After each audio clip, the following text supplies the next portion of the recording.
Bismillahirrahmanirrahim. Good morning, students. I welcome you to lecture number 4 of the course of Electronic Devices and Circuits. In today's class, we are going to start with cascode amplifiers. So let's begin. Before we start with the cascode amplifiers, let us see some concepts first. The first concept is that whenever we have more than one amplifier and they are connected in series like this is amplifier 1, this is amplifier 2, and this is amplifier 3. Whenever we have a series connection of amplifiers or circuits, such a connection is actually called as cascading. यानी amplifiers को या circuits को series में connect करना such that the output of one becomes the input of 2, the output of 2 becomes the input of 3 and so on. तो इस तरह की सीरीज कनेक्शन को कैस्केडिंग कहते हैं. अच्छा, जब एम्पलीफायर्स को सीरीज में कनेक्ट किया जाता है, suppose we have 3 amplifiers, amplifier 1, amplifier 2 and amplifier 3. The gain of 1 is called as AV1, the gain of 2 is AV2, and the gain of 3 is called AV3. Then series connection of amplifiers always give you multiplication of the gain of individual amplifiers. यानी कि अगर series connection में आपके पास amplifiers लगे हुए होंगे तो total gain जो है वो हर इंडिविजुअल स्टेज के गेन का प्रोडक्ट होगा. It will not be additive in nature but it will be multiplicative in nature. So एक बात इससे पता चल रही है वो ये that if I want to have higher gain, what I can do is I can connect the amplifiers in series so that I can have a high gain. Acha, generally what we have studied that series connection of amplifiers or circuits is called as cascading. Now we are going to see a special case when a common source amplifier is placed in series with a common gate amplifier, then such a special connection is called as cascode. Let me repeat. अभी तो हमने general circuits की बात की कि circuit या amplifier आपस में कनेक्टेड हों तो इनको कैस्केडिंग कहा जाता है.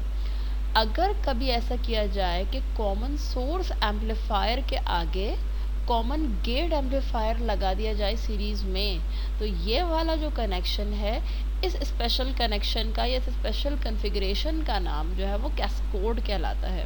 और यही चीज़ basically we have to study in our upcoming lectures, the cascode amplifier. So now we know that the cascode amplifier will be a series connection of a common source amplifier and that of a common gate amplifier. Let's move further. Okay, so before we actually start with the detail of cascode amplifier, let us now see a few concepts related to the body effect. I hope you can remember that I told you to read this topic in yourself in the previous semester. Let us now go through it in detail. Please note that whenever we have any kind of MOSFET circuit, there can be two different scenarios. Let us discuss the scenario number 1 first. Please also note that the substrate material is also called as the body material or the bulk material for the MOSFET. In all operations, the bulk material is usually kept at the lowest supply voltage, which is usually the ground. However, if the lowest supply in our circuit is a negative voltage, then of course the bulk will be connected to that negative voltage. So I am right now talking about that the lowest supply of my circuit is 0 volt. So the bulk can be seen to be connected at 0 volt over here, and at the same time my circuit connections are such that the source is also at 0 volt. In this connection, both the source and bulk are at the same potential. This represents scenario number 1. Now try to observe one thing, that the source is of an N material, the chain of electron is of N material, and the drain is also an N material.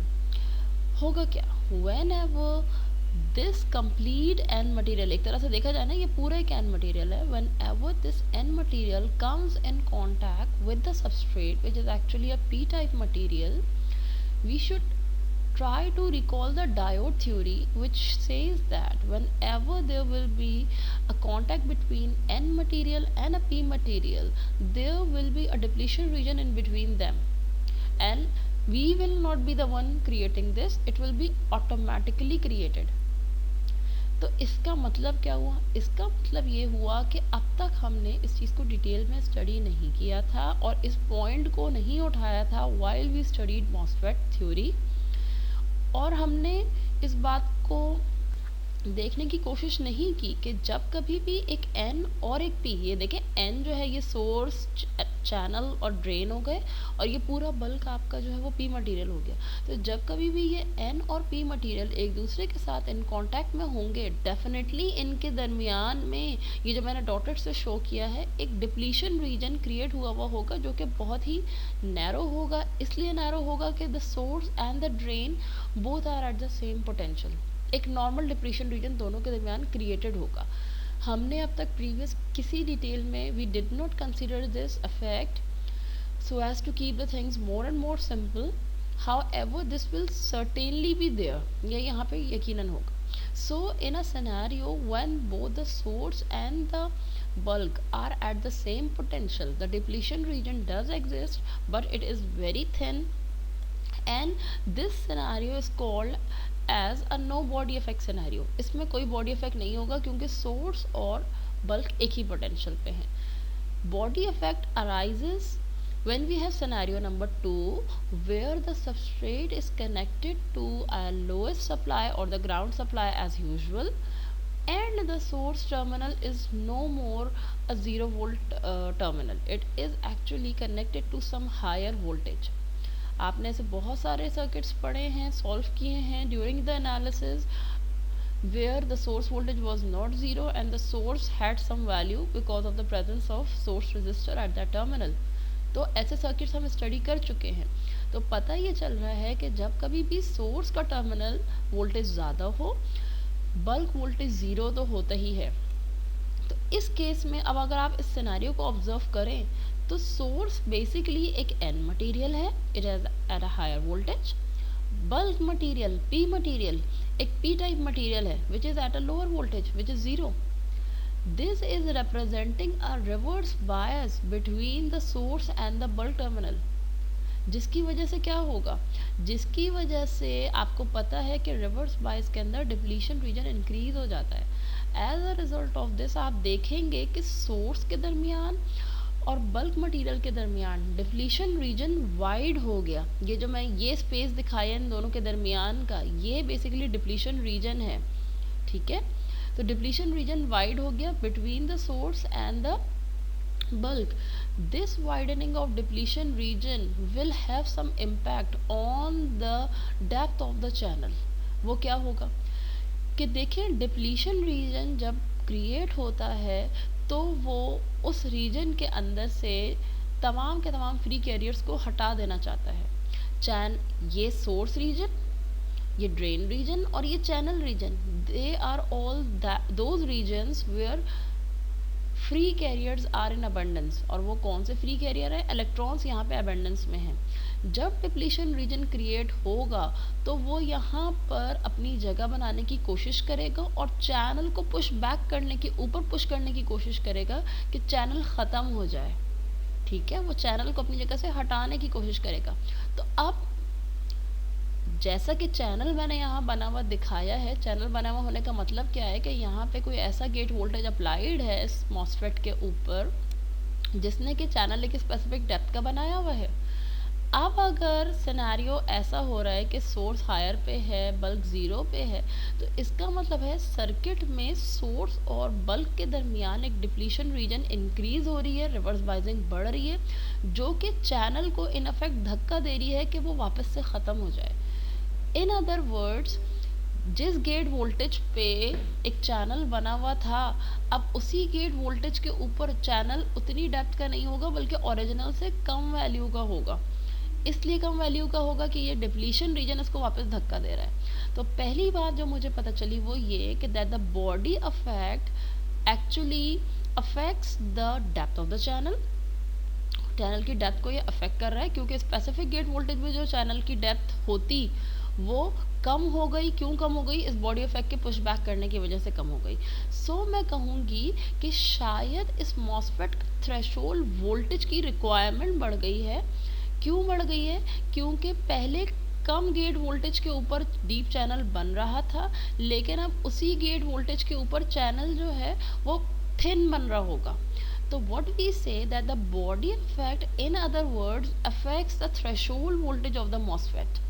In fact वो MOSFET के threshold voltage को बढ़ा रहा है। क्यों बढ़ा रहा है? क्योंकि जब वो चैनल को थिन कर दे रहा है तो इसका मतलब है now we need more gate voltage to create a channel of the previous depth. ठीक है, तो यानी कि इसका शायद थ्रेशोल्ड वोल्टेज चेंज हो गया। अच्छा, अभी तक अगर आपने थोड़ा सा इसको रियलाइज़ किया हो, we did not go into the detail of all these things while solving our circuits. क्यों? क्योंकि ये जितना मॉसफेट को डिग आउट करते चले जाएंगे उसके अंदर से उतने ही अफेक्ट्स निकलते चले जाएंगे जो आपने इनिशियल लेवल पर नहीं पढ़े होंगे।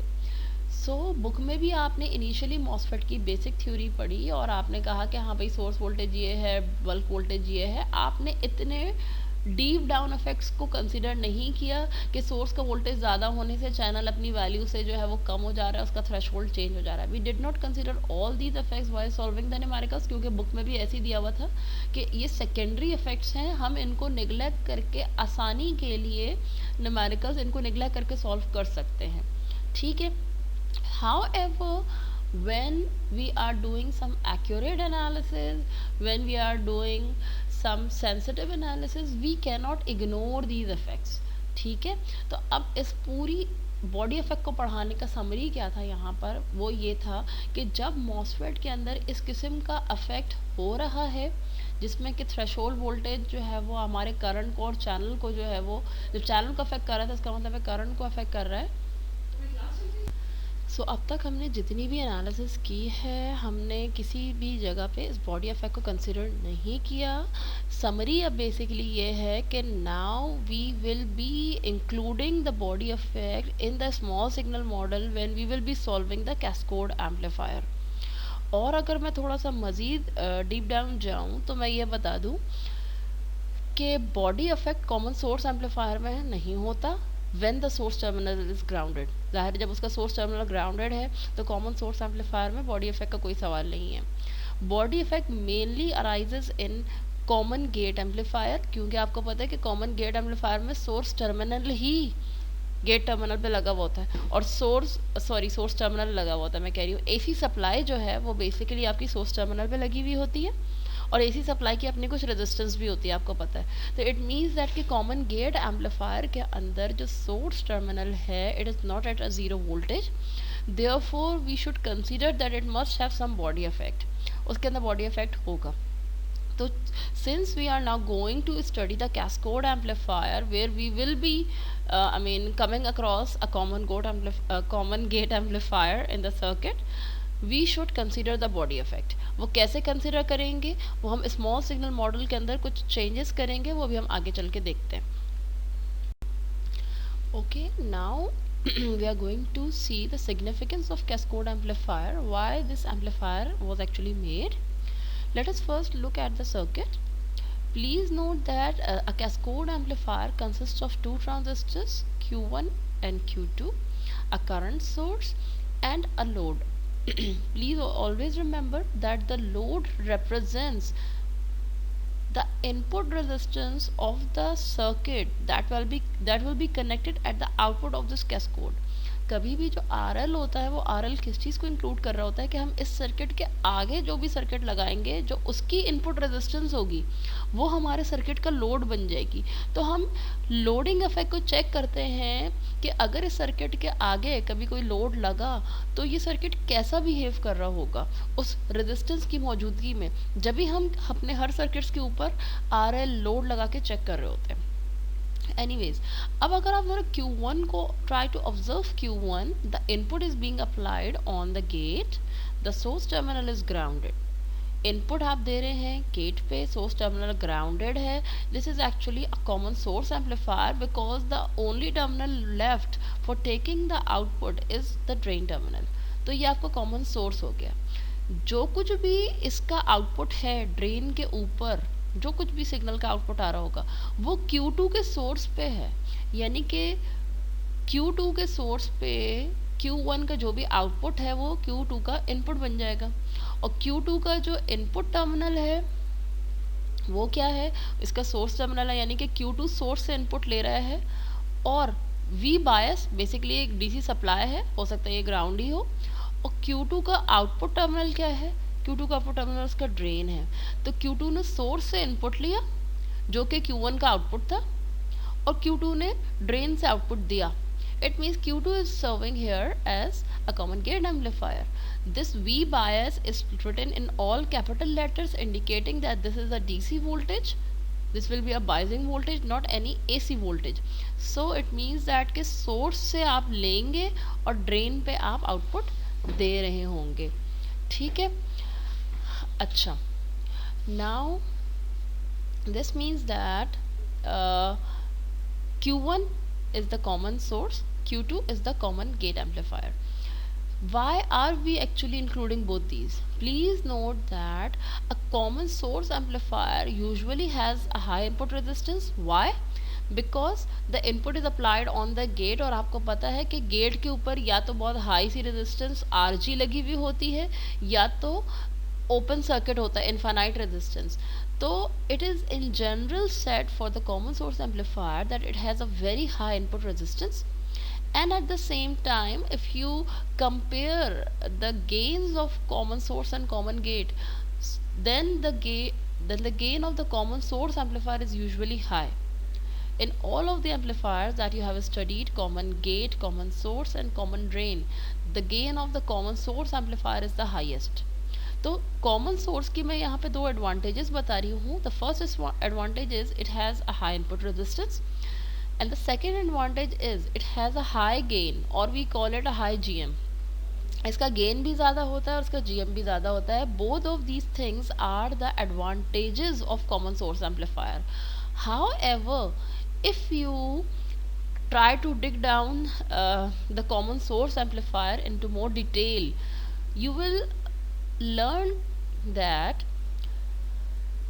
there is a parasitic capacitance that occurs or that appears between the gate and the drain terminal of the common source amplifier, and this capacitor is a parasitic capacitor. It is not an actual capacitor, but it is produced due to parasitic effects, that is parasitic effects, and it is called as a Miller capacitance.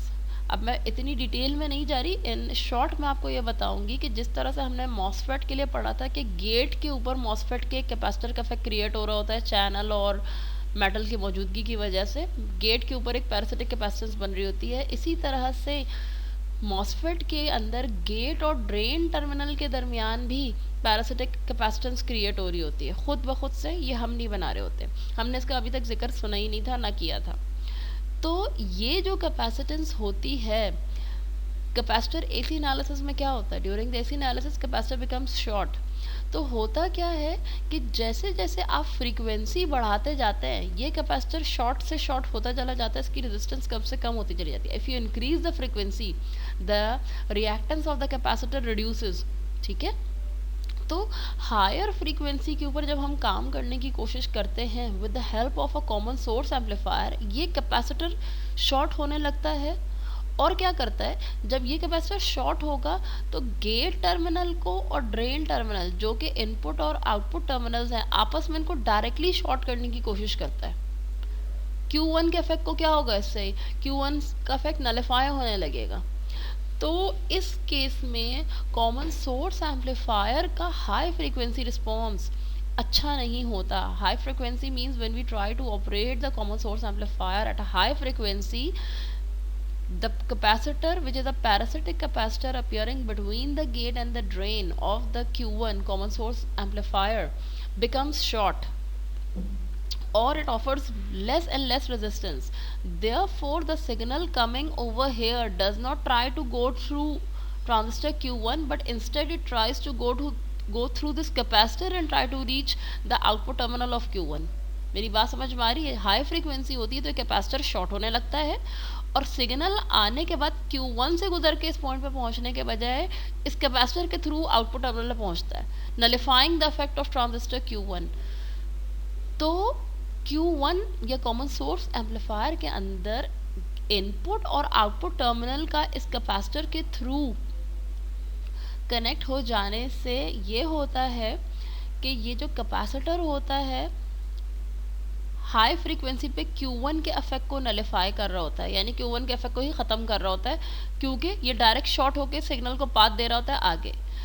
What happens is when we place a transistor Q2 at the drain terminal of Q1, उससे क्या होता है कि यहाँ पर इसकी Q2 की अपनी पैरासिटिक कैपेसिटेंस मौजूद होती है, उसकी अपनी gate to source parasitic capacitance, वो पैरासिटिक कैपेसिटेंस Q2 की और Q1 की अपनी पैरासिटिक कैपेसिटेंस एक दूसरे को कैंसिल आउट कर देती है बेसिकली, जिसके नतीजे में ये पैरासिटिक कैपेसिटर ख़त्म हो जाता है। Q2 को Q1 के ड्रेन पे लाके लगाने से दोनों की पैरासिटिक कैपेसिटेंसेस एक दूसरे को कैंसिल आउट कर देती हैं, जिसकी वजह से ये पैरासिटिक कैपेसिटेंस ही ख़त्म हो जाती है। जब ये पैरासिटिक कैपेसिटेंस ख़त्म हो गई तो now the resultant circuit will have a good high frequency response, क्योंकि हाई फ्रीक्वेंसी के ऊपर इस कैपेसिटर की मौजूदगी की वजह से मसला हो रहा था। जब हमने Q2 ला के लगाया तो ये पैरासिटिक कैपेसिटेंस Q1 का और Q2 के पैरासिटिक कैपेसिटेंस दोनों ने जिसे कैंसिल आउट करके ख़त्म कर दिया। अब जो रिजल्टेंट सर्किट बना है it will definitely be able to work more properly at high frequencies. तो हमें पता ये चला कि Q2 एम्पलीफायर का हाई फ्रीक्वेंसी रिस्पॉन्स अच्छा होता है।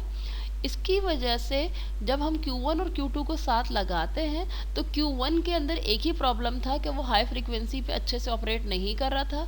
Q2 के लगाने से हाई फ्रीक्वेंसी पे ऑपरेट करने वाला प्रॉब्लम भी रिजॉल्व हो गया। ये सब चीज़ें यहाँ पे लिखी हुई हैं, ठीक है।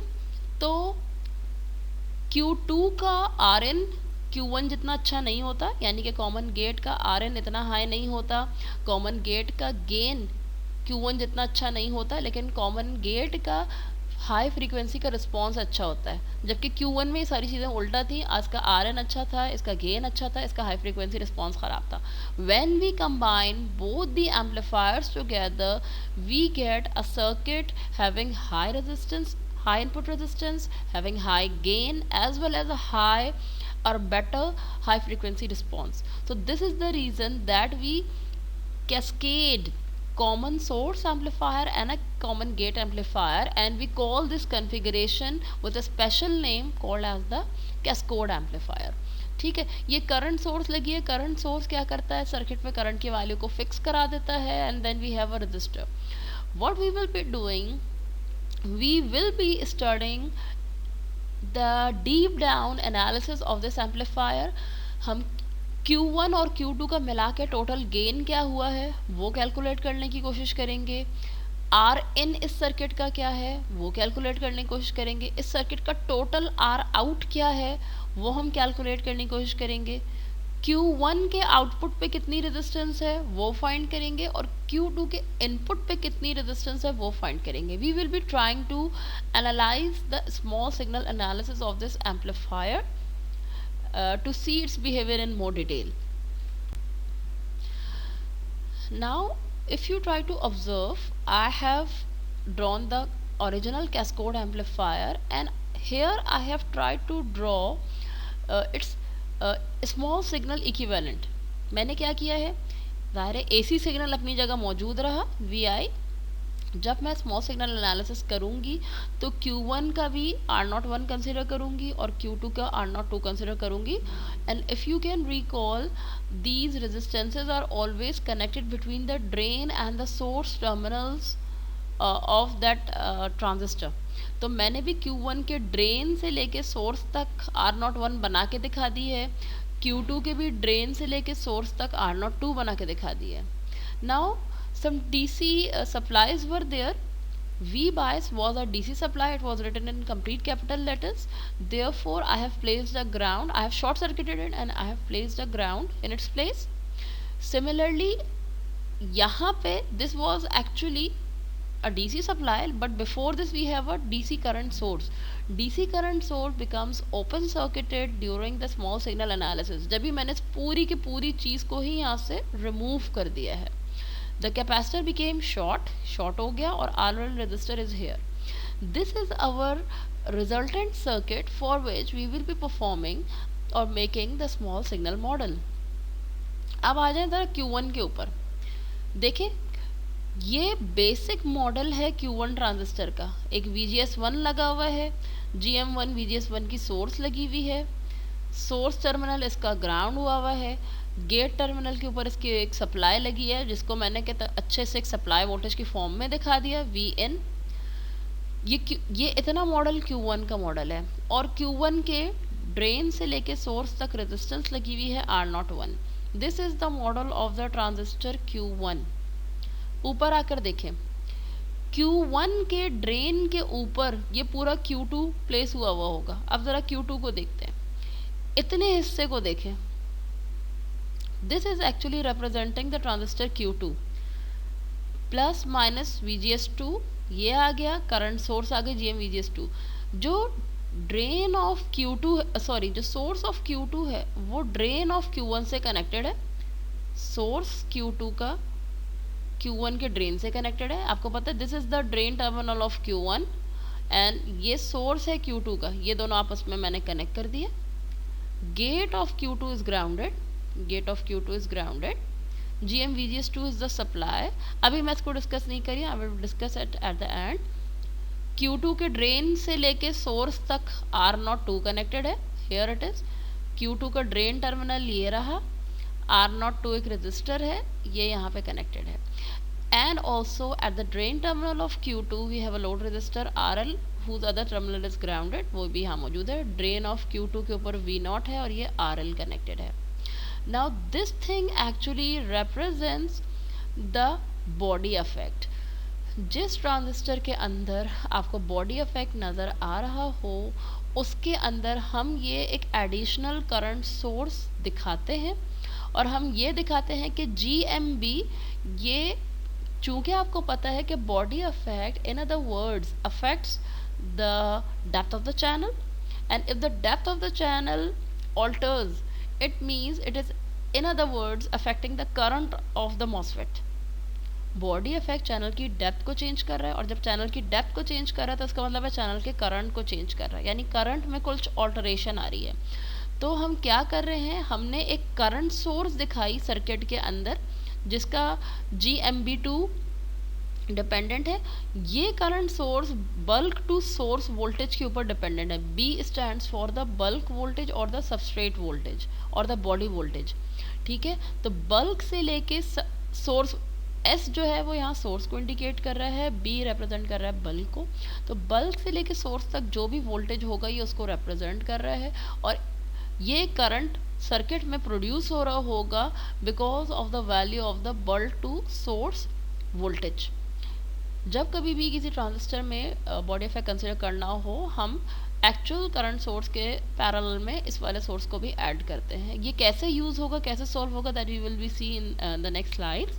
So by now we have seen how to draw the small signal model of the Q1 transistor common source and that of the Q2 transistor that was a common gate amplifier. Now let us see which parameters we will be studying for this amplifier. अच्छा, अब अगर मैं Q1 को देखूं तो जाहिर है Q1 के इनपुट पे मुझे देखना है, Q1 के गेट पे मुझे देखना है. अगर मैं यहाँ से देखूंगी I will be noting down the Rn1. ये पूरा मेरा Q1 ट्रांजिस्टर है. Q1 ट्रांजिस्टर के ड्रेन पे अगर मैं झांकने की कोशिश करूंगी दिस टर्मिनल तो मुझे पता चलेगा कि Q1 की आउटपुट रेजिस्टेंस क्या है. I will call it as Rout1. ये पूरा Q1 ट्रांजिस्टर है. इसके इनपुट टर्मिनल से झांका मुझे Rn1 नज़र आई. Q1 के ड्रेन यानी आउटपुट से झांका मुझे Rout1 नज़र आई.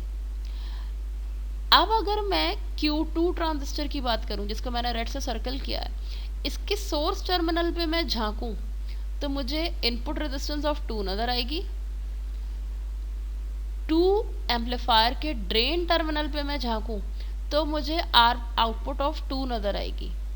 एक चीज़ ये कि अगर मैं आर इन 1 की जगह मैं कहूँ ये कंप्लीट सर्किट का आर एन है, तो इसमें कोई डिफरेंस नहीं होगा, क्योंकि Q1 का जो इनपुट टर्मिनल है वो in reality it is the input terminal of this complete cascode circuit. जो Q1 का इनपुट टर्मिनल है उस पूरे कैस्कोड का भी तो इनपुट टर्मिनल है। तो अगर मैं RN1 फाइंड कर रही हूँ, in other words I am finding the input resistance of the complete cascode. Similarly जो कॉमन गेट वाले का आउटपुट टर्मिनल था वो पूरे कैस्कोड का आउटपुट टर्मिनल है। So if I am finding this ROUT2 output resistance of transistor 2, it will be the output resistance of the complete cascode amplifier। वो पूरे का output resistance होगी ROUT2। ठीक है, we will be calculating all these values one by one। Let us see that। Now starting with the transistor Q1, please try to note that if I look from this terminal, ये input terminal है, मैं अगर इस terminal से देखूं तो मुझे कितनी रेजिस्टेंस नज़र आएगी। एक बात याद रखने की है कि बुक में जो एग्जांपल्स दी हुई हैं या जो मैंने कोई भी सर्किट्स आपको एम्पलीफायर्स के बताए हैं, please note these are just the methods to solve the circuits, these are not the only equations और the circuits for common source amplifiers. इसके अलावा भी कन्फिग्रेशन हो सकते हैं। तो मैं उनमें से किसी की भी इक्वेशन को याद करके रट्टा लगा के I can not say that the input resistance of common source amplifier will always be RG1 और R infinity और anything else. I have to always observe the circuit and try to see what is the input resistance for this circuit. ठीक है, मैं रट्टा नहीं लगा सकती कि कॉमन सोर्स की जो इनपुट रेजिस्टेंस होगी वो हमेशा यही होगी। ठीक है, क्योंकि मुझे नहीं पता कि उसमें क्या एडिशनल रजिस्टर वगैरह ला के क्या कॉम्बिनेशन बना दिया गया। अच्छा, अब अगर मैं इस सर्किट को ऑब्जर्व करूं तो गेट टर्मिनल पे मुझे देखने कह रहे हैं इस वक्त इस टर्मिनल पे there is no external resistor present. जैसे कि प्रीवियस कॉमन सोर्स में you studied that there was a resistor RG1 present. तो RG1 और ये ओपन सर्किट वाली चीज़ they both were in parallel at the input terminal. और जब RG1 पैरेलल में थी इनफाइनाइट रेजिस्टेंस के, तो आपको ये बात पता होना चाहिए whenever there are two resistances in parallel and one of them is very small, तो आंसर जो आपका आ रहा होता है वेरी स्मॉल वाला रेजिस्टेंस आ रहा होता है। That should be very clear to all of you. जब हमने RG1 रजिस्टर के साथ कॉमन सोर्स एम्पलीफायर पढ़ा था, we said that RG1 was the input resistance because RG1 was in parallel with this infinite resistance. ये open circuited नजर आ रहा है। Now please note that there is no RG1 resistance present over here and I am looking directly into this gate terminal. मैं अगर इस gate terminal पे देखूं तो अब RG1 तो है ही नहीं, डेफिनेटली ये ओपन सर्किट ही मेरी इनपुट रेजिस्टेंस को इंडिकेट कर रहा है। And this open circuit clearly indicates that RN1 is equal to infinity. इस Q1 ट्रांजिस्टर की इनपुट रेजिस्टेंस इस वक्त इनफाइनाइट है क्योंकि कोई एक्सटर्नल रेजिस्टेंस RG1 वगैरह नहीं लगी हुई। यही एक टर्मिनल मुझे नज़र आ रहा है which is showing an infinite resistance। And at the same time this RN1 is not only RN1, it is also the RN for the circuit। ये इस कंप्लीट कैस्कोड एम्पलीफायर का RN है क्योंकि इनपुट आप इसी टर्मिनल से इस कैस्कोड को दे रहे हैं। ठीक है, so now we have RN and RN1 both as infinite। now if you try to observe the output resistance of Q1 की आउटपुट रेजिस्टेंस देखूं, इस टर्मिनल से लेके नियरेस्ट ग्राउंड तक जाऊं तो मुझे नज़र आएगा यहाँ से लेके नियरेस्ट ग्राउंड तक ये R0 एग्जिस्ट कर रही है। If I try to see from this terminal, मुझे यहाँ से ऊपर नहीं देखना है, मुझे यहाँ से नीचे देखना है क्योंकि मुझे ROUT1 चाहिए। Q1 के अंदर इस पॉइंट से लेके ग्राउंड तक कौन सी रेजिस्टेंस मौजूद है, तो इस पॉइंट से लेके ग्राउंड तक Q1 के अंदर ये R0 रेजिस्टेंस मौजूद है। So I can very easily write directly that ROUT1 or the output resistance of Q1 transistor is R01। ये R01 आ गई। Now our next task will be to see the resistance looking into the source terminal of transistor Q2। इसके अंदर देखना है कि यहाँ कौन सी रेजिस्टेंस है, और हमें देखना है कि इसके इस टर्मिनल आउटपुट पे कौन सी रेजिस्टेंस है। But before we do this, please note कि बुक वालों ने जो Rn2 रेजिस्टेंस कैलकुलेट करके आपको दी है, उसमें उस एक्सप्रेशन को उन्होंने Q2 के गेन की फॉर्म में एंड में कन्वर्ट कर दिया है। तो first of all we will be calculating the gain of the transistor Q2, then we will be finding Rn2, and then we will be finding Rout2. Let us see that. After calculation of Rn1 and Rout1, our next target is to find Rn2 यानी Q2 का input resistance find करना है। But please note के book में Q2 की Rn2 को के formula में उन बुक वालों ने AV2 का टर्म यूज़ किया है। In this cascode amplifier, we did not want to calculate the gain of individual stages like AV1 or AV2.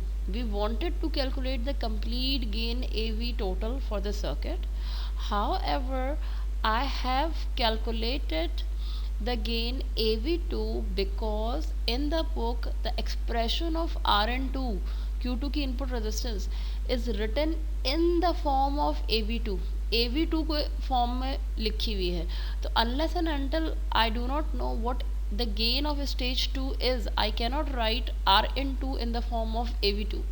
Therefore, before the calculation of Rn2, we are going to first find the gain of stage 2, and for which the circuit is here. So now this circuit will take this slide will take a lot of time to get completed. We will be discussing it in the next class.